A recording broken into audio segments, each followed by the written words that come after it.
अभी अभी बिहार में केवल जातिवार जनगणना संपन्न हुई है और जिसके संपन्न होने के बाद जिस तरीके से पूरे देश में मनवादी व्यवस्था के पोषकों ने, धर्म के ठेकेदारों ने और यहां तक कि भारतीय जनता पार्टी के बड़े बड़े नेताओं ने ये कहकर के कि जातिवार गणना हिंदू धर्म को बांटने के लिए की जा रही है,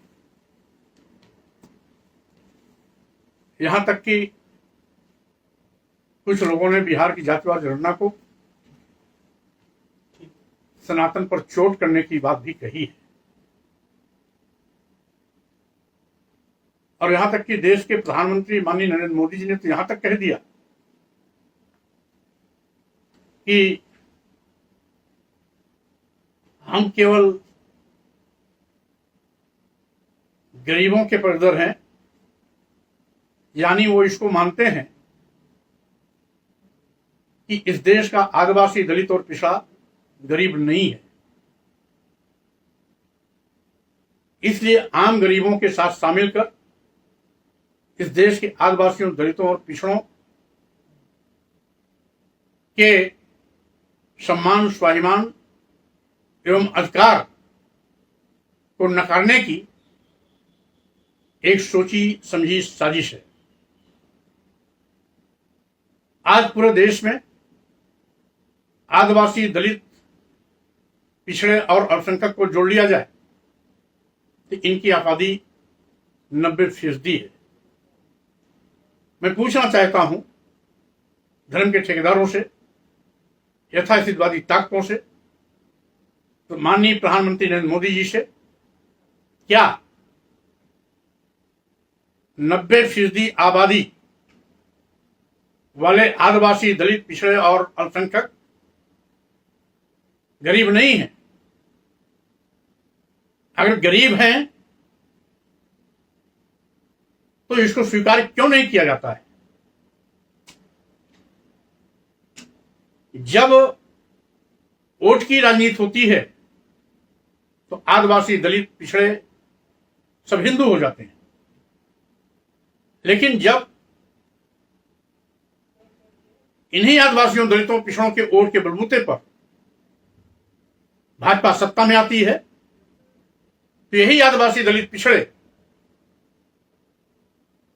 हिंदू नहीं रह जाते हैं, उनके साथ सौतेला व्यवहार होता है, उनके आरक्षण पर डकैती डाली जाती है, जातीय द्वेष भावना से प्रेरित होकर के उनके ऊपर बड़े पैमाने पर जनजातीय अत्याचार होते हैं, यहां तक कि बड़े पैमाने पर हत्याएं जैसे जघन्य अपराध भी होते हैं, लेकिन सरकार का कोई नुमाइंदा आदिवासियों, दलितों, पिछड़ों के यहां इस प्रकार के जघन्य हत्याकांड होने के बावजूद भी आंसू पोंछने के लिए भी कोई नहीं जाता है। लेकिन 3.5-4% तथाकथित उच्च वर्ण के लोग जब इसके शिकार होते हैं तो पूरी की पूरी सरकारी अमला वहां पहुंच जाती है और यहां तक कि उनको बड़े पैमाने पर आर्थिक सहायता भी देती है। और वहीं दूसरी ओर जब आदिवासी, दलित और पिछड़े समाज के लोग मारे जाते हैं, काटे जाते हैं, लूटे जाते हैं, उन पर बर्बर जनजातीय अत्याचार होता है, तो उनको आर्थिक सहायता देना तो दूर, अपराधियों की गिरफ्तारी करना दूर, उनका आंसू पोंछने वाला भी कोई नहीं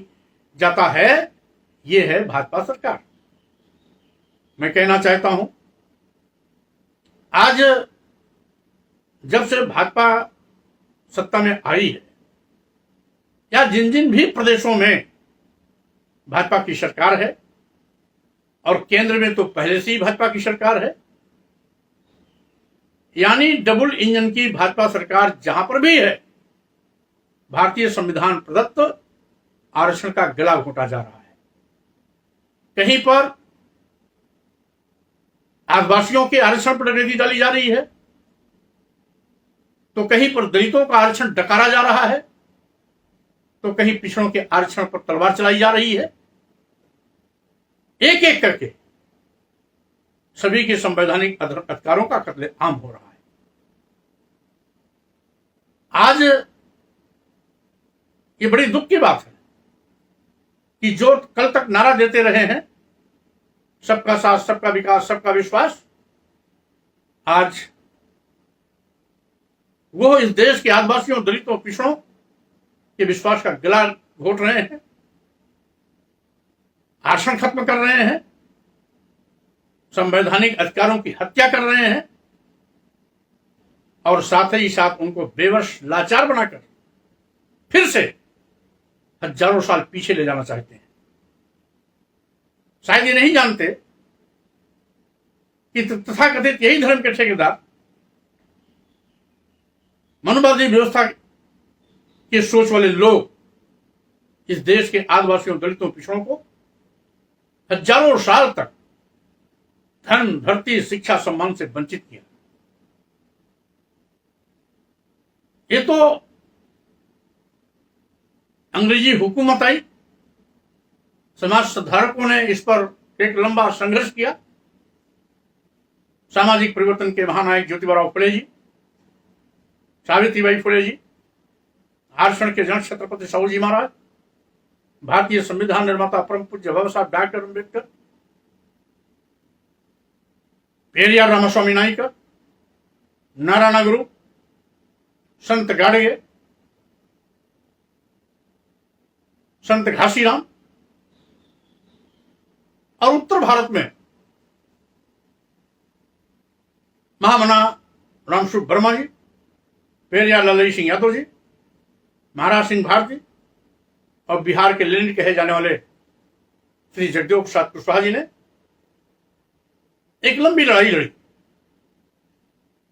इन्हीं महापुरुषों की इस विरासत थाती और लड़ाई को मानवर काशीराज जी ने सामाजिक परिवर्तन आंदोलन के नाम पर इस देश के बहुजनों को जगाने के लिए घर घर, जन जन तक अपनी आवाज को पहुंचाई। नतीजा है कि आज इस देश के आदिवासी, दलित, पिछड़े अपने अधिकारों के प्रति संवेदनशील हुए हैं। सम्मान स्वाभिमान के चिंता के साथ सत्ता शासन में हिस्सेदारी के लिए 2 कदम आगे चले हैं। तो फिर से आज यथार्थवादी ताकतें धर्म के मकड़ जाले में आदिवासियों, दलितों, पिछड़ों को फंसाकर फिर से इनके अधिकारों पर डकैती डालने की कोशिश कर रहे हैं। आज पिछड़ों के हितैषी बनने की भाजपा सरकार ढोंग तो करती है, लेकिन जब जातिवार जनगणना की बात की जाती है तो भाजपा नेताओं को साफ सूंघ जाता है। शायद इनको यह नहीं मालूम कि जातिवार जनगणना कोई नई परंपरा नहीं है। ये 1871 से लगातार एक प्रक्रिया के रूप में अनवरत चली आ रही थी। 1931 तक लगातार हर 10 साल के अंतराल पर जातिवार जनगणना होती रही है, आंकड़े सार्वजनिक किए जाते रहे हैं। लेकिन उसके बाद केंद्र की सरकारों में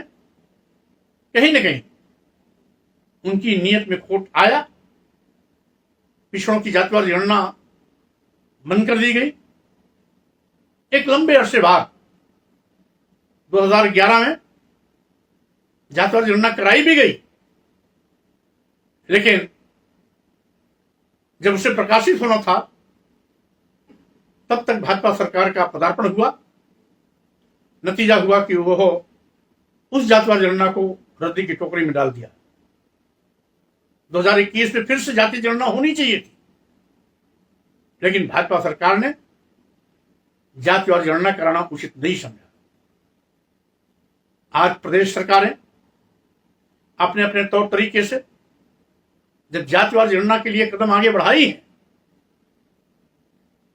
तो यही भारतीय जनता पार्टी के लोग, यथार्थवादी ताकतें, धर्म के ठेकेदार फिर से धर्म का राग अलापने लगे। कोई सनातन का नाम लेने लगा। आखिर क्या बात है कि आदिवासियों, दलितों, पिछड़ों का वोट तो बहुत अच्छा लगता है, लेकिन जब आदिवासियों, दलितों, पिछड़ों के सम्मान की बात आती है, स्वाभिमान की बात आती है, तो इनको आखिर साथ क्यों सूंघ जाता है,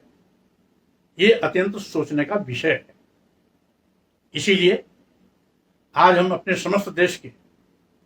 आदिवासियों, दलितों, पिछड़ों, धार्मिक अल्पसंख्यकों को इस बात से अपील करना चाहता हूं कि आप सभी लोग इस लोकतंत्र में सम्मान स्वाभिमान के साथ खड़े हो, अपने अधिकारों के प्रति सचेत और संवेदनशील हो, मनोवादी ताकतों को खुल करके, डट करके उनका जवाब दें, जिससे कि साजिश के माध्यम से आपके संवैधानिक अधिकारों पर डकैती न डाल सके।